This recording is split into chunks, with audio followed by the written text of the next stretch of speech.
Shalom dan selamat sore untuk kita semua.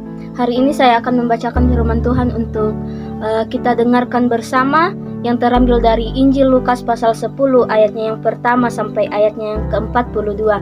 Injil Lukas pasal 10 ayat pertama sampai ayatnya yang ke-42. Lembaga Alkitab Indonesia memberikan judul Yesus mengutus 70 murid. Firman Tuhan berbunyi demikian.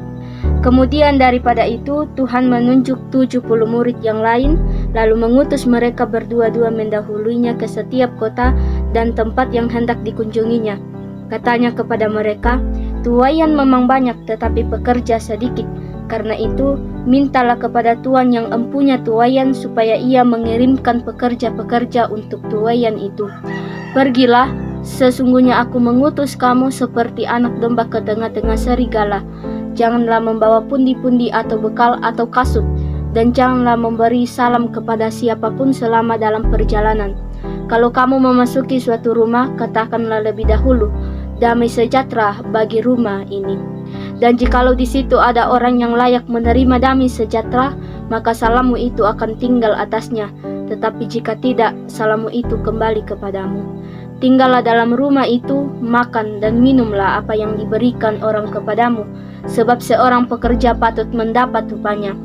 Janganlah berpindah-pindah rumah, dan jikalau kamu masuk ke dalam sebuah kota dan kamu diterima di situ, makanlah apa yang dihidangkan kepadamu. Dan sembuhkanlah orang-orang sakit yang ada di situ dan katakanlah kepada mereka, kerajaan Allah sudah dekat padamu. Tetapi jikalau kamu masuk ke dalam sebuah kota dan kamu tidak diterima di situ, pergilah ke jalan-jalan raya kota itu dan serukanlah juga debu kotamu yang melekat pada kaki kami kebaskan di depanmu, tetapi ketahuilah ini kerajaan Allah sudah dekat. Aku berkata kepadamu, pada hari itu Sodom akan lebih ringan tanggungannya daripada kota itu. Celakalah engkau Korazim, celakalah engkau Betsaida. Karena jika di Tirus dan di Sidon terjadi mujizat-mujizat yang telah terjadi di tengah-tengah kamu, sudah lama mereka bertobat dan berkabung. Akan tetapi pada waktu penghakiman, tanggungan Tirus dan Sidon akan lebih ringan daripada tanggunganmu. Dan engkau Kapernaum, apakah engkau akan dinaikkan sampai ke langit? Tidak, engkau akan diturunkan sampai ke dunia orang mati. Barang siapa mendengarkan kamu, ia mendengarkan aku. Dan barang siapa menolak kamu, ia menolak aku. Dan barang siapa menolak aku, ia menolak dia yang mengutus aku. Kemudian ke-70 murid itu kembali dengan gembira dan berkata, Tuhan, juga setan-setan takluk kepada kami demi namamu. Lalu kata Yesus kepada mereka, Aku melihat iblis jatuh seperti kilat dari langit. Sesungguhnya aku telah memberikan kuasa kepada kamu untuk menginjak ular dan kalajengking dan kuasa untuk menahan kekuatan musuh sehingga tidak ada yang akan membahayakan kamu. Namun demikian janganlah bersukacita karena roh itu takluk kepadamu, tetapi bersukacitalah karena namamu akan terdaftar di surga. Pada waktu itu juga bergembiralah Yesus dalam Roh Kudus dan berkata, Aku bersyukur kepadamu, Bapa, Tuhan langit dan bumi, karena semuanya itu engkau sembunyikan bagi orang bijak dan orang pandai, tetapi engkau nyatakan kepada orang kecil. Ya Bapa, itulah yang berkenan kepadamu.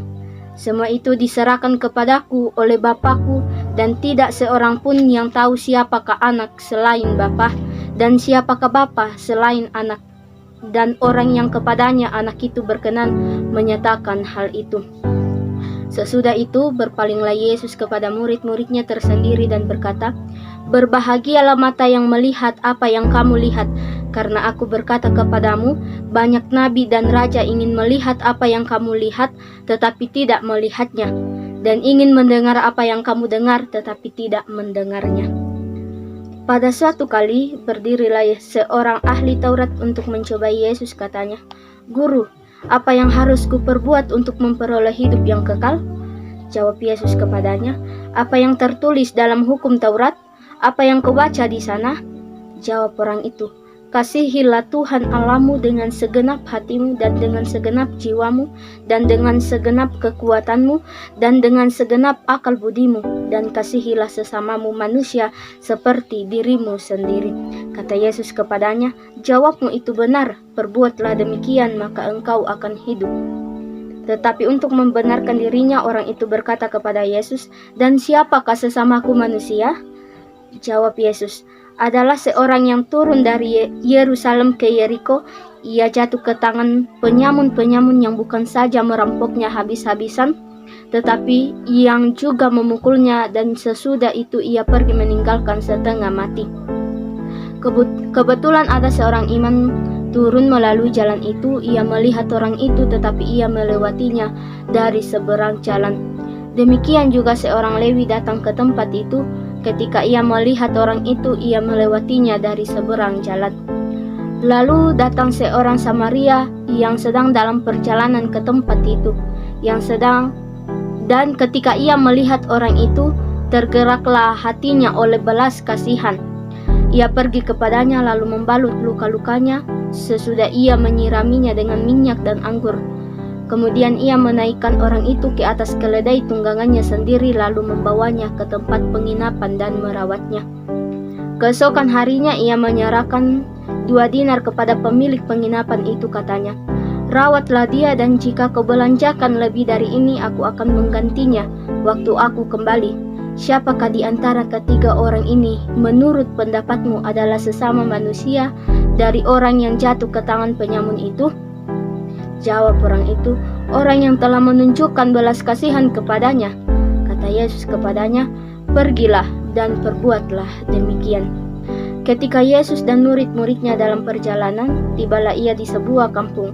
Seorang perempuan yang bernama Marta menerima dia di rumahnya. Perempuan itu mempunyai seorang saudara yang bernama Maria.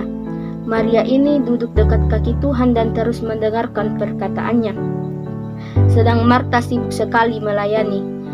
Ia mendekati Yesus dan berkata, Tuhan, tidakkah engkau peduli bahwa saudaraku membiarkan aku melayani seorang diri? Suruhlah dia membantu aku. Tetapi Tuhan menjawabnya, Marta, Marta, engkau khawatir dan menyusahkan diri dengan banyak perkara, tetapi hanya satu saja yang perlu. Maria telah memilih bagian yang terbaik, yang tidak akan diambil daripadanya. Demikianlah pembacaan kita hari ini. Berbahagialah orang yang mendengarkan dan melakukannya dalam kehidupannya. Amin. Firman Tuhan.